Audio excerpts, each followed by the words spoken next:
Bueno, entonces lo que voy a hacer ahora es un video adicional donde voy a terminar de explicar algunas cosas que no llegué a explicar en la clase anterior, que tienen que ver con soluciones del oscilador armónico amortiguado, y voy a explicar algunas cosas en general sobre ecuaciones diferenciales que les van a ser útiles en la carrera y en el resto de la materia. Lo que nosotros vimos durante la clase anterior es que si tenemos un oscilador armónico y agregamos una fuerza que se opone a la velocidad, es decir, una fuerza que tiene que ver con el amortiguamiento por la viscosidad, podíamos escribir una ecuación diferencial así para el movimiento. Y habíamos introducido dos constantes. Una constante gamma tenía que ver con el cociente entre la masa y la constante de viscosidad, es decir, cuál es la relación que existe entre la viscosidad del medio y la masa que se está moviendo. Y la otra era omega 0, que es la frecuencia de movimiento si no estuviese amortiguado el oscilador. Entonces, esta ecuación nosotros a priori no sabíamos cómo resolverla, pero tuvimos la intuición de que si nosotros amortiguamos una oscilación, la oscilación lo que va a hacer es ocurrir con una amplitud cada vez menor, es decir, que nosotros vamos a terminar viendo algo que es así. Va a haber una oscilación, esa fue de nuevo nuestra intuición, pero la oscilación se va a atenuar con el tiempo, es decir, la amplitud va a depender del tiempo. Entonces, para resolverlo, capitalizando esa idea que tuvimos, nosotros dijimos entonces que una solución posible podía ser tener la solución del oscilador armónico usual, que es un seno de un omega t más phi, pero que en realidad la amplitud depende del tiempo. Nosotros entonces, con esa idea, lo que hicimos fue reemplazar x de t en la ecuación diferencial, y cuando reemplazamos, lo que terminamos teniendo fue un montón de términos que multiplicaban al coseno de omega t más phi, más otro montón de términos que multiplicaban al seno de omega t más phi. Y todo eso tenía que ser igual a 0. Entonces, la única forma, dijimos, en que esto puede ocurrir para cualquier valor de t es que efectivamente esta cosa que está acá sea 0 y que esta cosa que está acá sea 0. Alguien en la clase había dicho que esto se puede tratar efectivamente como si fuesen vectores linealmente independientes, y en cierto sentido lo son. O sea, no hay forma de que una combinación lineal de estas funciones, coseno y seno omega t más phi, den siempre 0, a menos que los coeficientes que las multiplican sean constantemente 0. Entonces, cuando nosotros hicimos eso, acá nos apareció una ecuación diferencial y acá nos apareció otra ecuación diferencial. Una de esas ecuaciones diferenciales, que fue la más sencilla que identificamos, la resolvimos y encontramos que a de t era una exponencial. O sea que en realidad la solución que nosotros encontramos para este movimiento fue que x en función del tiempo se podía escribir como a0, que ahora sí es una constante, es una amplitud fija, por e a la a menos gamma t seno de omega t más phi.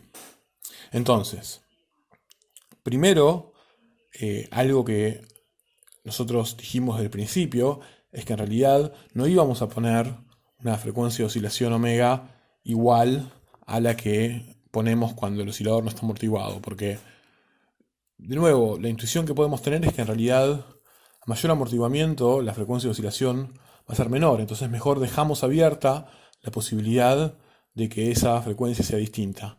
Y de hecho, en la otra ecuación, entonces, la que era un poco más complicada, reemplazamos finalmente todo y llegamos a cómo expresar cuánto vale esta frecuencia, y resultó que esta frecuencia era la raíz cuadrada de omega 0 al cuadrado menos gamma al cuadrado.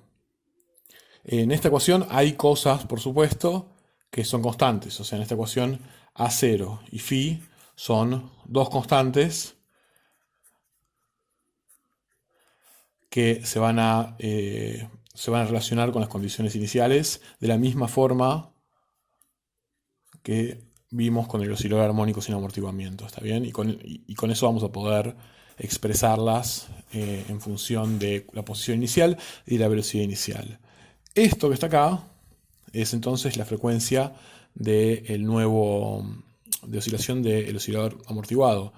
Y yo cerca de la clase, porque estaba un poco apurado, lo que noté es que hay distintos escenarios posibles. Nosotros acá tenemos la resta de la frecuencia de oscilación natural y algo que tiene que ver con la intensidad del amortiguamiento. Entonces, esto justamente cumple con nuestra expectativa, que a mayor amortiguamiento, esta resta hace que todo sea menor.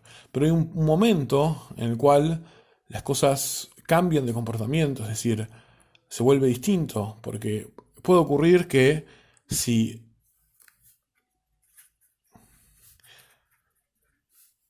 omega cuadrado es mayor que omega cero al cuadrado, es decir, si nos preguntamos qué pasa si el amortiguamiento es mayor que la frecuencia de oscilación de resorte, bueno, ahí ya la solución que encontramos parece no valer, porque en realidad entonces en ese caso esta constante que está acá va a resultar imaginaria, porque estamos calculando la raíz de un número negativo. Y si bien se pueden interpretar cosas como por ejemplo el seno de un número complejo, y de hecho en física 2 ustedes van a trabajar con expresiones que tienen que ver con funciones trigonométricas y exponenciales con números complejos, en esta materia nosotros vamos a mantener funciones trigonométricas que tienen valores reales. Entonces, si acá yo tengo que poner algo que es imaginario, porque esto se hizo negativo, entonces la solución que yo propuse ya no vale más. Entonces yo necesito proponer otra solución. Entonces, una buena solución que podemos proponer es, bueno, imagínense que a medida que nosotros, pensemos lo siguiente, a medida que esto crece, a medida que el amortiguamiento crece y esto se hace más pequeño, entonces la frecuencia se va haciendo cada vez más chica. O sea que el movimiento, si bien oscila, lo hace con un periodo cada vez más largo. Entonces, en algún momento, si se hace cada vez más grande el periodo, en algún momento el periodo se hace entre comillas infinito, es decir, que deja de haber un movimiento oscilatorio. Entonces, lo que esperamos, en el caso de que este periodo se haga más y más grande porque esto se hace cada vez más cerca de cero, es que el movimiento deje de ser oscilatorio y que en realidad directamente tengamos algo que sea así, ¿está bien? Que haga que represente un movimiento que vuelve a la posición de equilibrio y se queda ahí, pero no oscilando. O sea que hay una solución del oscilador armónico amortiguado que en realidad no oscila. Y la pregunta es cómo encontrar esa solución. Bueno, si la amplitud de este movimiento oscilatorio dijimos que era una exponencial, entonces parece natural proponer que si tenemos lo mismo pero sin lo que está oscilando adentro, lo único que tenemos esencialmente es algo que se comporta como la amplitud, sin las oscilaciones. O sea, lo que yo puedo proponer es que en este caso la solución x de t sea efectivamente una exponencial con un exponente alfa que todavía no voy a decir quién es. Entonces, cada vez que yo propongo esta solución para una ecuación diferencial, el mecanismo es el mismo, la reemplazo en la ecuación diferencial y me voy a fijar qué condiciones tienen que cumplir, en este caso, por ejemplo, alfa, para que efectivamente sea una solución. El proceso de reemplazar esto en la ecuación diferencial es sencillo. Yo lo que necesito saber es, primero, la primera derivada de esto. Y la primera derivada de esto es una exponencial, así que va a bajar un menos alfa. Y después voy a necesitar saber la segunda derivada de esto. Y la segunda derivada también es fácil, porque es fácil derivar exponenciales. Va a bajar otro menos alfa, entonces va a quedar un c alfa cuadrado por el a menos alfa t. Entonces, ahora yo con esto puedo ir y reemplazar en la ecuación esta de acá, que es la ecuación que yo quiero resolver, y ver entonces quién tiene que ser alfa. Entonces, yo reemplazo, es lo que voy a hacer ahora mismo. Donde dice x puntos, pongo alfa cuadrado, c por e menos alfa t. Después voy a poner el término que tiene 2 alfa, 2 omega, perdón, menos 2 omega, alfa c y a la menos alfa t. Y por último tengo un término que es con omega 0 cuadrado, que es... Y esto es igual a 0.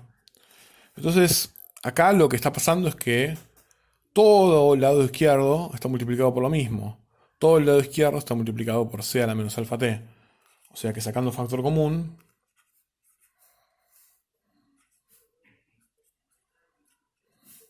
lo que yo tengo es esto.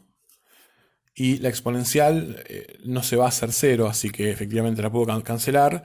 Y me queda esto que está acá, que es una ecuación algebraica, no es una ecuación diferencial. Yo puedo despejar cuánto vale alfa acá, ¿está bien? Esto es algo que siempre va a pasar cuando yo tenga ecuaciones diferenciales que son lineales. Ahora voy a explicar de nuevo qué quiere decir lineales, pero esencialmente son ecuaciones donde las derivadas están sumadas o multiplicadas por constantes.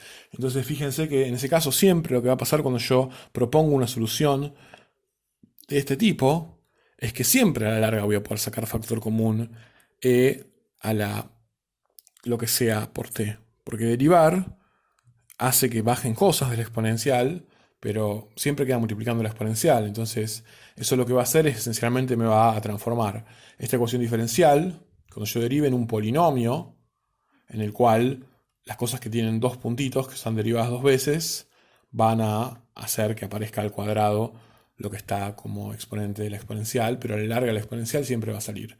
Eso es algo que, de nuevo, si ustedes resuelven suficientes ecuaciones diferenciales con exponenciales, se van a acostumbrar al hecho de que este tipo de soluciones para ecuaciones lineales siempre llevan a buen puerto. ¿Está bien? Entonces, ahora lo único que es resolver esta ecuación que está acá. Esta ecuación que está acá es una cuadrática, así que es fácil de resolver. ¿Está bien? O sea, si yo quiero es una cuadrática en alfa, entonces esto es menos b más menos la raíz cuadrada de b cuadrado menos 4ac.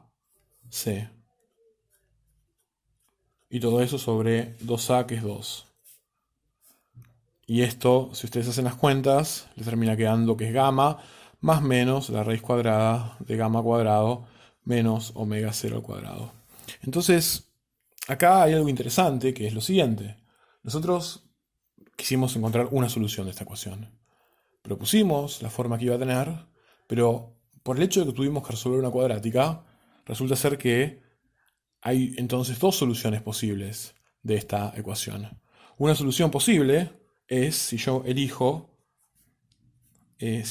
la, digamos, la rama positiva de esto. ¿Está bien? La rama positiva, es decir, la que tiene el signo más acá, la puedo llamar alfa más. Y la que tiene el signo negativo la puedo llamar alfa menos. Entonces, esto en realidad me dice que hay dos soluciones posibles y que cualquiera de estas dos funciones que yo estoy escribiendo ahora van a satisfacer la ecuación diferencial. Porque cuando lo meta dentro de la ecuación diferencial, todo va a salir como tiene que salir para que se cumpla. Entonces, ¿cómo combino yo dos soluciones de una ecuación diferencial para encontrar la solución más general posible? Bueno, y esto es algo que es algo que ustedes tienen que saber sobre ecuaciones diferenciales en general, que tiene un significado matemático, pero que también tiene un significado físico. Esta ecuación diferencial es lo que se llama, o sea, la ecuación la voy a escribir acá, x2 puntos más 2 gamma por x punto más omega 0 al cuadrado por x igual 0. Esto es lo que se llama una ecuación diferencial lineal. Que es una ecuación diferencial lineal es, de nuevo, que las cosas, las derivadas, estén sumadas y multiplicadas por constantes. Y las ecuaciones diferenciales lineales tienen propiedades que las hacen particularmente fáciles de resolver y también de entender. Dos propiedades súper importantes son que si yo tengo una ecuación diferencial lineal y tengo dos soluciones, por ejemplo, si x1 de t y x2 de t son soluciones, entonces la suma de las dos también va a ser una solución de la ecuación diferencial. ¿Está bien? Y eso lo puedo demostrar en 2 minutos. De hecho, lo voy a demostrar ahora. La otra propiedad es que si yo tengo una solución x de t es solución, entonces multiplicar a esa solución por un número constante, es decir, c por x de t con c igual constante, también es solución. Esto es parecido, si se acuerdan, en álgebra lineal del CBC a cómo se trataban las soluciones de los sistemas de ecuaciones lineales, no diferenciales, algebraicos. Si yo tenía algo que era una solución de un sistema de ecuaciones y otra cosa que era una solución de un sistema de ecuaciones, entonces yo las podía sumar o las podía multiplicar y iba a seguir siendo una solución. Siempre y cuando se tratase del sistema homogéneo. ¿Está bien? Recuerden del álgebra lineal. Acá estamos en el caso de algo que sería análogo a un sistema homogéneo porque está igualado a cero. En la primera parte de la clase que viene vamos a ver qué pasa